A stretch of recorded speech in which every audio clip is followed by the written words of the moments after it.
കാര്യം. ഒന്നുകൂടി പറയാത്ത എന്തിനാ ഓഫീസിൽ വേറെ ക്യാബിൻ തന്നെ?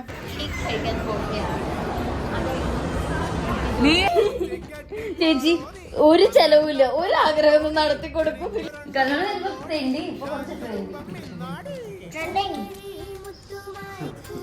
എന്നാലും ഇങ്ങനത്തെ ഫാഷൻസ് ഭയങ്കര അടിപൊളിയാ, എന്തൊക്കെ പറഞ്ഞാലും. ഒരു സ്റ്റാറ്റസ് ഇടാം. എന്താ പ്രശ്നം? എന്താ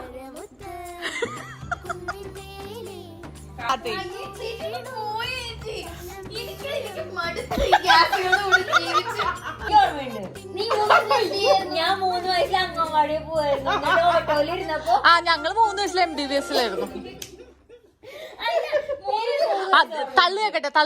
3 വയസ്സിൽ അംഗൻവാടിയിൽ ഓട്ടോയില് ആശാത്തിയുടെ അവിടെ വിടാറുണ്ട് അമ്മ. അതുകൊണ്ട്